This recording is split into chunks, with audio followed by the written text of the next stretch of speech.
By using automation, you can add flavor, you can add color, texture, and source to your music. If you don't know how to use automation, you don't know how to set it up, I want to show you the basic that you can start using. I use automation in every mix that I do, and it creates ear candy for the listener. Artists come back for repeat mixes, so it's got to be a good thing. So I'm just going to show you the basics, get you set up so that you can start using it in your music.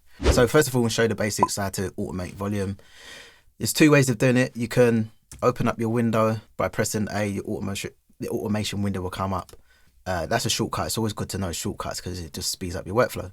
So you go to main, volume, and absolute. You can do it that way, and it's going to bring up your volume level. Then you can just create notches wherever you need to. Use your marquee tool, create a section, and just put it up or down. Mission, rappers in my intuition, everybody's hard of hearing, I ain't forcing them. So that's a great way of just leveling your vocals. I made a whole video showing you how to compress vocals without using a compressor, and that's one of the tricks on there. So go check that video out if you want to know how to do that, but don't do that yet because I've got some more stuff to show you.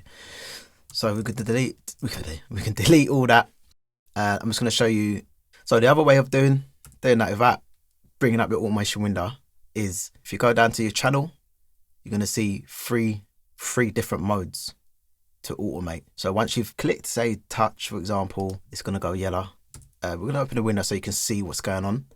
So with touch mode, I don't like to use touch mode. My favorite mode to use is latch, and I'll show you why in a minute. But if you're using touch mode, this is what's going to happen. So it's going to pull the fader down so you can see what touch mode does. Mission, rappers in my intuition, everybody's hard of hearing, I ain't forcing them to listen. Right, so you notice that once I've let go of the fader, it's going to jump back to the point that it was to start off with. It's okay, but it's not really my favorite way of automating. So I'm going to delete that, and then we're going to go to latch mode.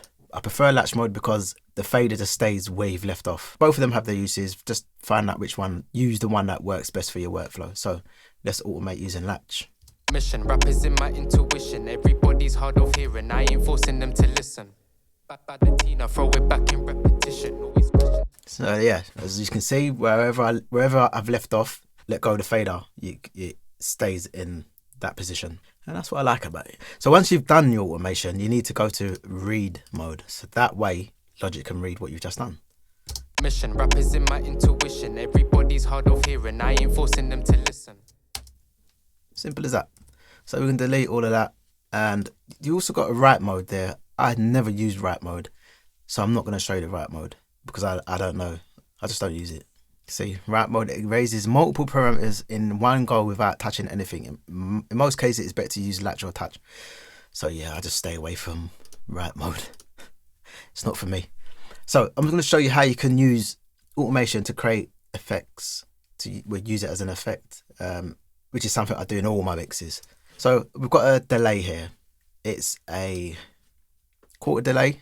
I'm going to show you how to just delay certain words, certain phrases in the rap. And I don't want the delay to be there all the way through. Sometimes that sounds a bit, I feel like it sounds a bit old fashioned, but it does depend on the style of music. Some maybe R&B you can get away with that, but I feel for this it didn't need to be all the way through. So what we do is choose the quarter delay, which was number 5. Yep. And then go to latch mode. I want to show the window. Open the window again so you can see. And then we're going to go to latch mode. And we're just going to automate the part that I want to automate. So press play. Mission, rappers in my intuition, everybody's hard of hearing, I ain't forcing them to listen. Back by the Tina, throw it back. So put it back into read mode. You can do it from the channel here, you can do it down there, it doesn't matter. Same Mission, rappers in my intuition, everybody's hard of hearing, I ain't forcing them to listen. Back by the Tina.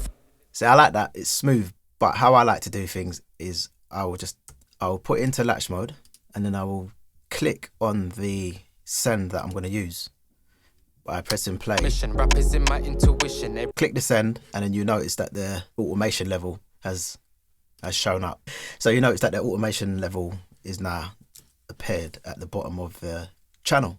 I'll put it back into read mode, and then I will select a portion of what I want.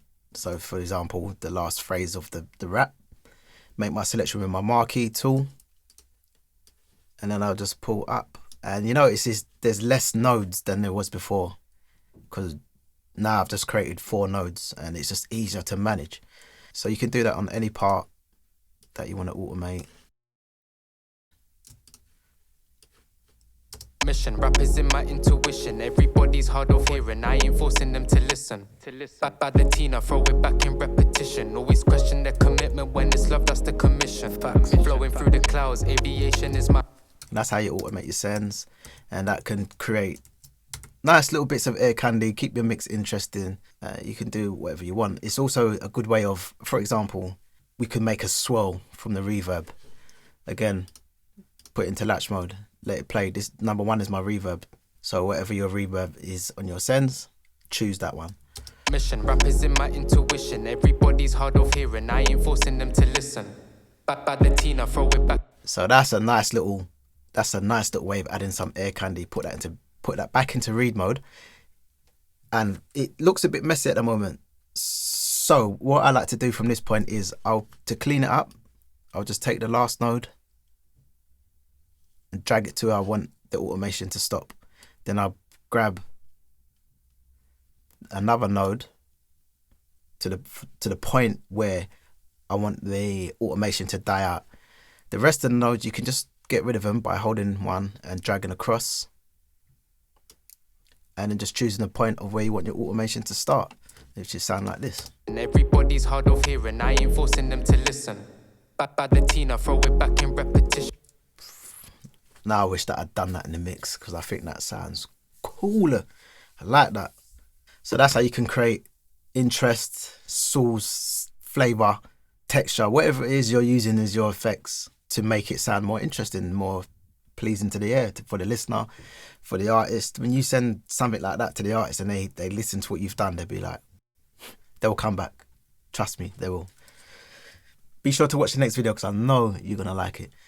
Thanks for watching.